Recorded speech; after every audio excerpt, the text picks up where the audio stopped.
Today we're going to look at the Urban Go Bag. This is one I put together.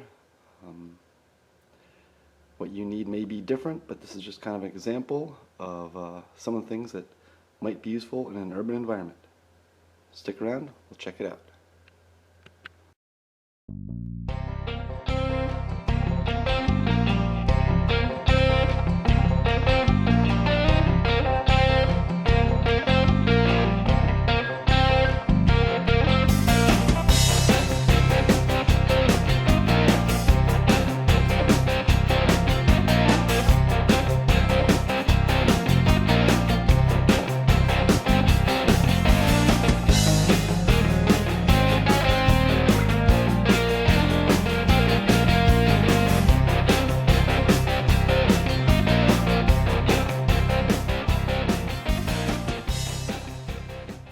Okay, so the Urban Go Bag.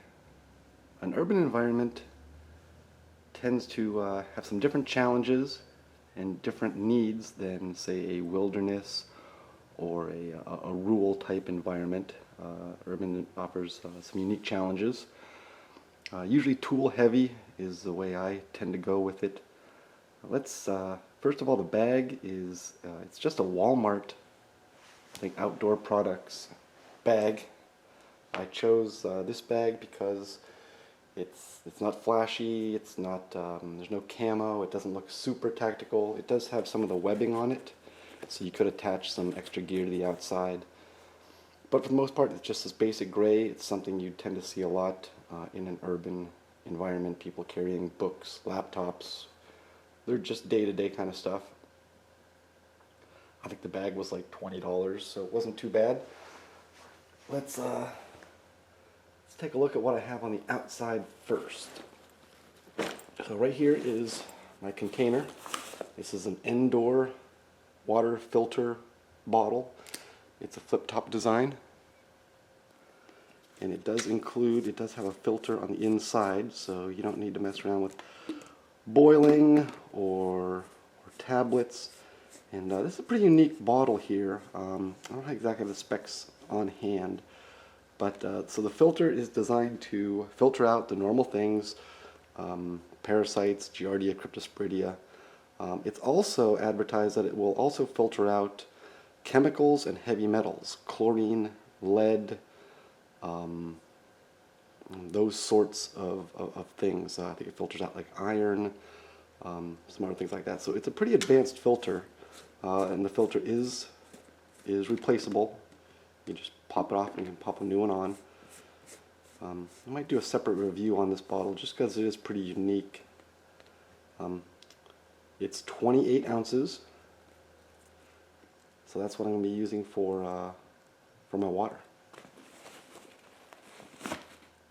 On this side, there's a small pouch right here. This is mainly just cordage and some shelter building stuff. Just 50 feet of black paracord. I've got a small hank of bank line, and then just a few carabiners. This one already has a Prusik loop tied on it. And again, just a couple more carabiners in there. Up top in this pocket is just a Life Gear flashlight, LED. Turn it off and the cap glows red one more time, and the cap flashes for signaling. And just a headlamp. This is just an Energizer, cheap Energizer. It does have red, a couple of different levels of brightness, spotlight, that sort of thing. And right here in the front, this is kind of the tool pocket. So in here I've got, this is just the Mora Light My Fire knife. It's a Scandi Grind Mora stainless steel blade. And on the back side, it does have an included fire steel. So obviously you can, a ferro rod, you can scrape it off and make some sparks. I think this is you're not in a wooded environment, so you're not going to have to process a lot of wood. Just some, maybe food prep, just some light carving tasks if needed, and then you have the included ferro rod. So I think that knife will do just fine in an urban environment.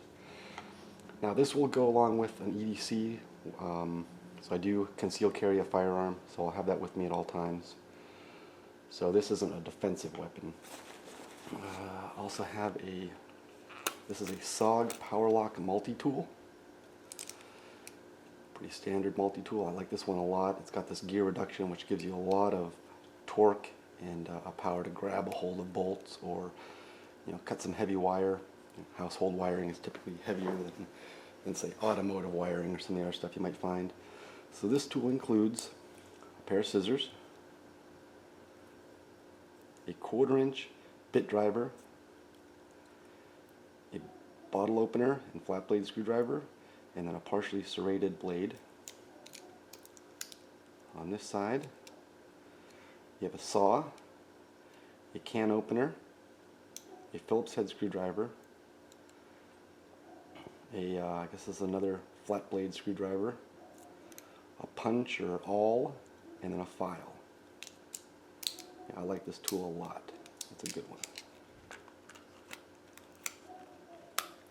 Also in here, I have this is made by Eastwing. It's a pry bar. I think they also call it technically it's called a nail puller, but it's pretty heavy duty. You could probably gain some access through a light door if you needed to. Also, if you needed to pull apart pallets for firewood, this will definitely do the trick. So I included that in there. And last but not least in the tool is a Silcock key. So finding water in an urban environment can be a little difficult.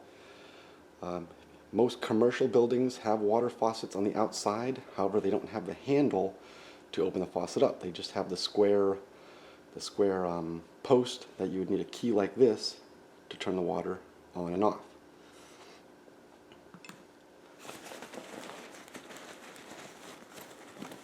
And I also just have a Schrade folding knife.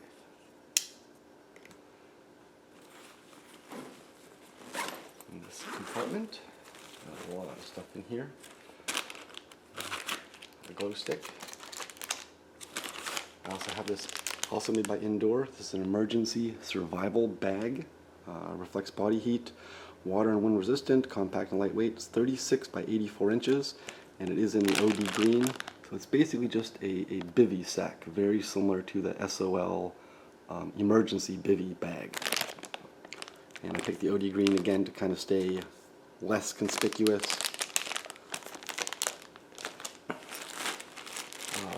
A couple of N95 dust masks. Again, in an urban environment, you don't know what might be going on. Fire, smoke from a fire, buildings falling, any kind of dust and debris.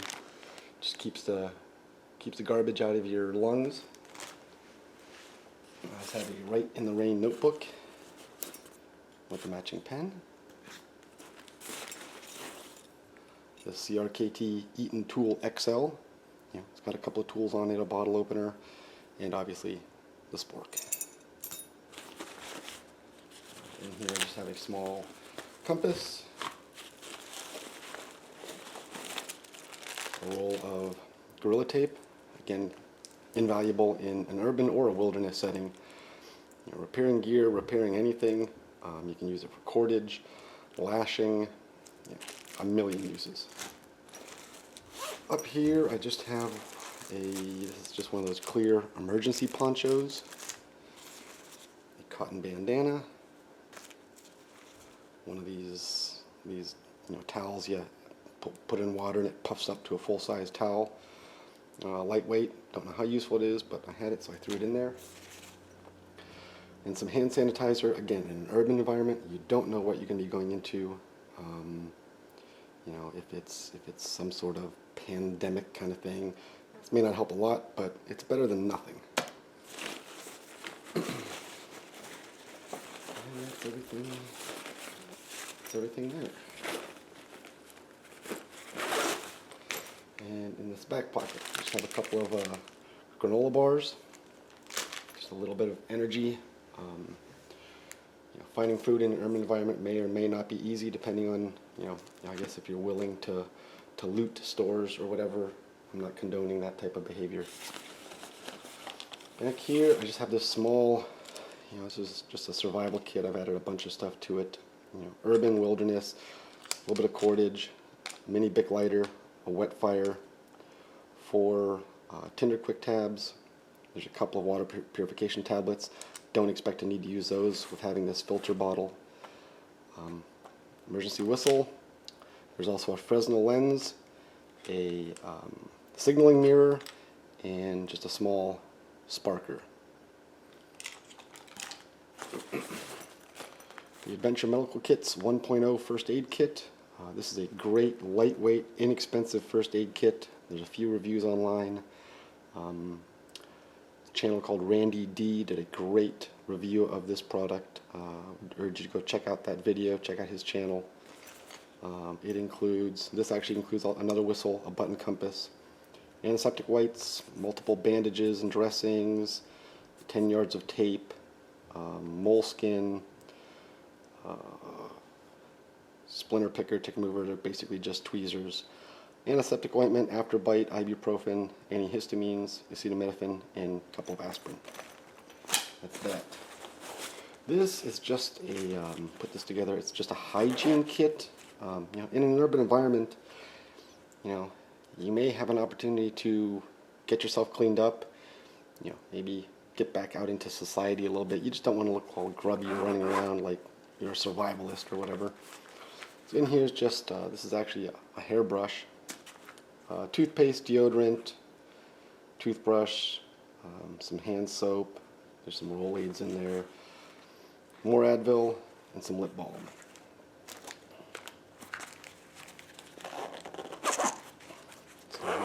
If you have to interact with other people, you don't want to look like you've come off the set of The Road Warrior, Mad Max. And here, I have some gloves. Again, keeping your hands protected, especially in an urban environment where you don't know what you're going to be handling. You may have to scale a fence, something like that. Some baby wipes, again, for cleaning yourself up, and can be used as toilet paper. And one other thing I have in here is, so if you are able to get some food, but you don't want to start some huge fire, either it's not necessary or you don't want to bring attention to yourself, I did include an MSR pocket rocket with the fuel. So this is basically just a backpacker's type of stove. You just thread it on there, light it, and you got yourself a small burner. Again, if you do able to come across food that needs cooked, you can take care of that without setting some big fire that you may or may not want to have. So as you can see, I'll get the stuff laid out here and finish up with my final thoughts. So it's not a ton of gear, but I think it's a real good start. A couple of things I might add. I thought about a tarp for shelter. I'm thinking in an urban environment there may be enough opportunity there to be ready-made shelter, but I could definitely understand why you'd want to put one in there. Couple things, they're on the questionable level depending on the situation. Would be like possibly a handcuff key and a lockpick set. I actually don't own a lockpick set. Going back and forth about getting one. I've heard it's a pretty fun hobby to get into. So that's it. Again, the urban environment offers some different challenges. I don't know if this will meet all of the needs. Never really lived in a big urban area, so I don't know how much use I would have for a kit like this. However, I wanted to put it together, kind of challenge myself on some things that might be needed, work through the process of what I thought would work. If there's anything else, please comment in the bottom, share my video, subscribe to my channel. I appreciate all of my subscribers. Got many more videos coming up. And as always, get outside, enjoy yourself, but be safe out there. Thanks for watching.